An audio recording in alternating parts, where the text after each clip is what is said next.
We're here now with Mississippi College men's basketball coach Don Lofton as we look at the season, which is right around the corner. Coach D, thanks so much for joining us, and let's talk first of all about how last season wrapped up, a 20-win season for you.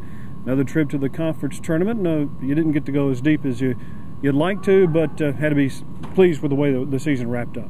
No question, we had a good season, Reid. Unfortunately, we've been accustomed to having great seasons, and we didn't have a great season. We ran into Mary Hardin-Baylor in the semifinals of the conference tournament on their floor, and they beat us very soundly. But it was a good year.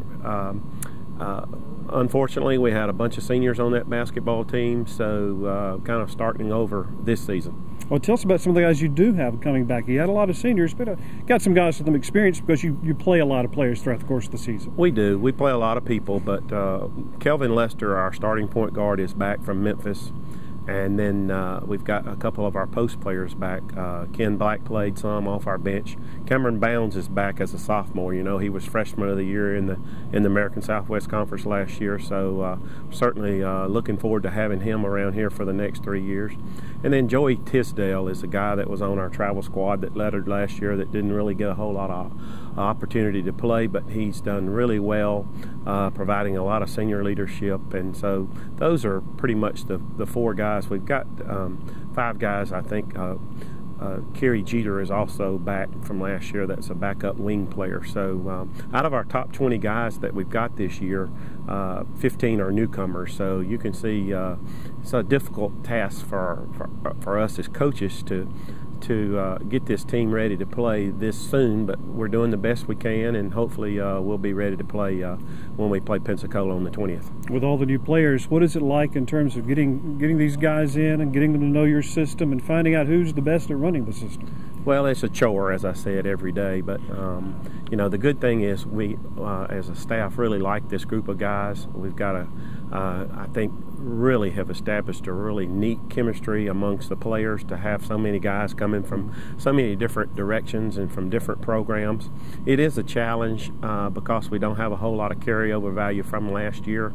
I mentioned that our point guard is back, and then we've got those 3 post players. So, you know, pretty much everything that we're doing is new to this basketball team, and it is frustrating. We're having to go a lot slower than what we're accustomed to as far as putting in our offenses, our defenses, our presses, and that type thing. But, you know, that might be a good. Sometimes I think I may have a tendency to overcoach, to give these guys too much, and so I've got great help in Josh Brooks and Thomas Gray, my 2 assistants, and you know, they're on me daily about, Coach, we don't need any more, we're not ready. So, you know, they're doing a wonderful job for me and giving me a lot of guidance and direction. And you know, if our exhibition game down at South Alabama is any indication of what this basketball team can do this year, then I think things really look good for us. That was a loss, but it was a team last year, that South Alabama team that beat Florida, and it's always good to play those type of games in an exhibition because you really get to know what you got. Right, there's no question. We've always tried to schedule Division I games. Hadn't had a lot of success. We've had a few, and we actually got 3 this year. We played the exhibition down at South Alabama. Picked up a nice check. We did get beat, but we learned a lot about our basketball team, and quite honestly, even though they beat us, the score indicated they beat us soundly. The game was much closer, I think, than what the actual score was, and I know I was very encouraged, and I think our players were encouraged also. But we play the University of New Orleans home and home, and they're going Division III, but they're still an NCAA Division I independent this year. So we're looking forward to those 2 games with New Orleans, and you know, it's not often that you get to face a Division I here in Clinton in the A. Wood Coliseum. So that game is coming up soon, and hopefully we'll be ready to go on that night. Just a couple of conference games, 2 or 3 before the conference play begins, and we talked a lot about that over the years. That just makes things really, really tough when you have to start conference play early part of December, exams get going on. it makes your team have to be ready to go right from the start. There's no question, and unfortunately, you won't be as ready as you want to be. But you know, in the past, we've been in this situation before where we've had a lot of newcomers, and I don't know that we've ever had as many out of our top 20 to be new, with it being 15 out of our top 20 right now. And obviously, you can't play 20, but just don't have a whole lot of experience coming back, and that's a big concern for me. And our staff that we do have that carryover value, but you know, the guys are working hard and they're listening. Some of them are picking up our stuff in our system quicker than others. It's going to take some time for us to get to where we want to be as a team, but you know, we tell them we want to win every day, and if they win every day, then hopefully by well, we can't wait too long, but hopefully by our first conference game, we'll put a good product on the floor and we'll play well.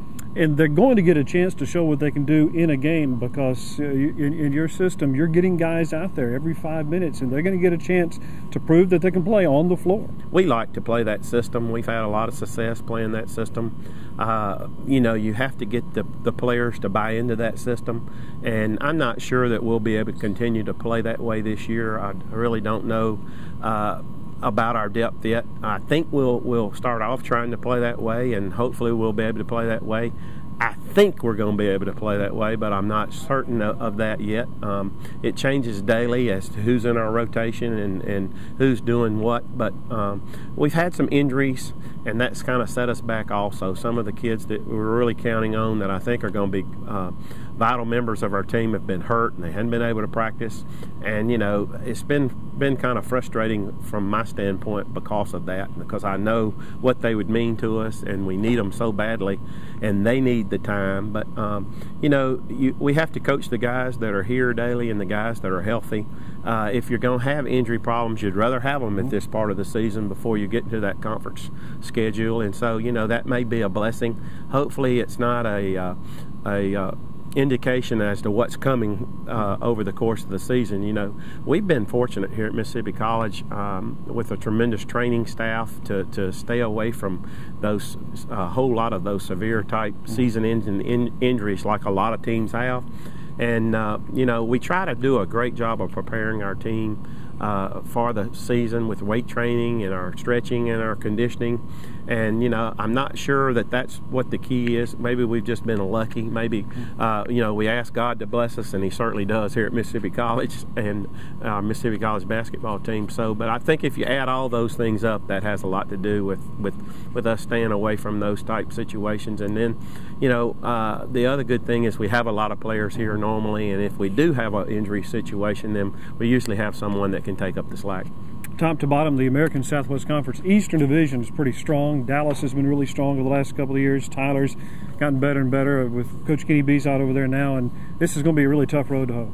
Well, no question. The league, top to bottom, is as good probably as it's ever been.